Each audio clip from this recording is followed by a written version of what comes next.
আসসালামু আলাইকুম। HSC 26 batch. এই ভিডিওতে তোমাদের বহুল কাঙ্ক্ষিত একটা কনফিউশন আমি দূর করে দিব। তো তোমরা যারা ঢাকা বিশ্ববিদ্যালয়ে চান্স পেতে চাও, তো এখানে অনেকে আসলে বিভিন্ন গ্রুপগুলোতে প্রশ্ন করো যে ভাইয়া ঢাবিতে যদি চান্স পেতে চাই তাহলে কি আমার ভার্সিটি প্রিপারেশন দিয়ে কভার হবে নাকি এর পাশাপাশি ইঞ্জিনিয়ারিং প্রিপারেশন নিতে হবে? তার মানে শুধুমাত্র তুমি ঢাবিতে প্রিপারেশন নেওয়ার জন্য ভার্সিটি প্রিপারেশন নিবা, আবার ইঞ্জিনিয়ারিং প্রিপারেশন নিবা। আচ্ছা, ইঞ্জিনিয়ারিং প্রিপারেশনটা কি নেওয়া কি এতটাই সহজ? তোমার কাছে কি মনে হয় অনেক বেশি পানি ভাত?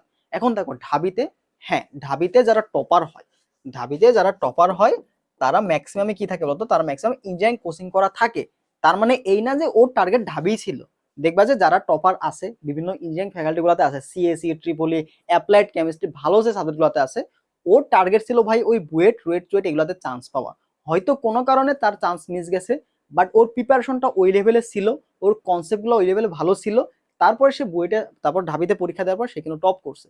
তো আলটিমেটলি এমন না যে ওর টার্গেটই ছিল ঢাকা ইউনিভার্সিটি বা টার্গেট ছিল ভার্সিটি, এই জন্য ও ইঞ্জিনিয়ারিং প্রিপারেশন নিছে। তো তোমাদের যাদের এরকম কথাবার্তা বলবে তাদের আলটিমেটলি তোমার যদি টার্গেট থাকে ভার্সিটি, দেখো মাথায় রাখো, তোমার টার্গেট যদি থাকে ভার্সিটি, তোমার জন্য ইঞ্জিনিয়ারিং প্রিপারেশন নেওয়াটা আত্মঘাতী একটা সিদ্ধান্ত। কেন আত্মঘাতী সিদ্ধান্ত? দেখো ভাই, তোমার ভার্সিটি তুমি যদি যাও, তো ভার্সিটিতে তোমার কাজ হবে কি, ভার্সিটি তোমার এখানে এমসিকিউ পরীক্ষা দিতে হবে। বাট ইঞ্জিনিয়ারিং কি হবে, ইঞ্জিনিয়ারিং তোমার রিটেন প্রিপারেশন নেওয়া শিখাবে, ঠিক আছে? এরপরে তোমার হচ্ছে ক্যালকুলেশনের জন্য, তো ক্যালকুলেশন তুমি এখানে ক্যালকুলেটর এলাও হবে হচ্ছে ইঞ্জিনিয়ারিং এ, তুমি এখানে প্র্যাকটিস করবা ক্যালকুলেটর কিভাবে শর্টকাট করা যায় এগুলো শিখবা। কিন্তু আলটিমেটলি তোমার ভার্সিটিতে গিয়ে তোমার কিন্তু শর্টকাট শিখতে হবে, অল্প সময় তুমি কিভাবে হ্যান্ড ক্যালকুলেশন দেখবা, এই যেগুলো তোমাকে শিখতে হবে।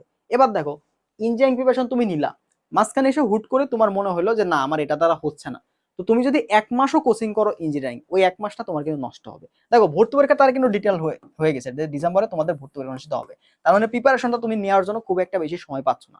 তো এই অল্প সময়ের মধ্যেও তুমি যদি একটা ভুল সিদ্ধান্ত নাও, ঢাবি যদি আল্লাহ না করুক তোমার চান্স না হয়, পরবর্তী যে বিশ্ববিদ্যালয়গুলো আছে সেগুলোতে তোমার চান্স হবে। দেখো ঢাবিতে যে তোমার ফিজিক্স পোর্শনটা, এই ফিজিক্স পোর্শনটা কিন্তু হয় মডারেশন হয় বেশি, বাদ বাকি যে ম্যাথ, তারপর হচ্ছে কেমিস্ট্রি, বায়োলজি, এগুলো তুমি কিন্তু দাগাইতে পারবা। এগুলো তোমার ভার্সিটি প্রিপারেশন নিয়ে তোমার যদি ভালো কনসেপ্ট ক্লিয়ার থাকে তুমি কিন্তু দাগাই আসতে পারবা। হয়তো ফিজিক্সে তোমার কিছু প্রশ্ন প্রবলেম হবে, তাই বলে এই না যে তুমি ফিজিক্সে ফেল করে আসবা। এই ফিজিক্সে একটা সাবজেক্টের জন্য এখন তুমি কি ইঞ্জিনিয়ারিং প্রিপারেশন নিবা?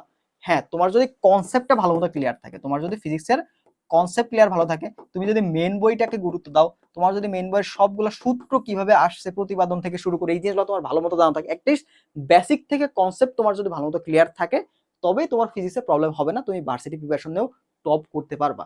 বাট এমন না যে চান্স পাওয়ার জন্য তোমাকে ইঞ্জিনিয়ারিং প্রিপারেশনটা মাস্ট নিতে হবে। কারণ ভাই এখানে যারা টপার, ওদের প্রিপারেশনটা ছিলই হচ্ছে ইঞ্জিনিয়ারিং, ওরা চাচ্ছিল ইঞ্জিনিয়ারিং এ চান্স পাইতে।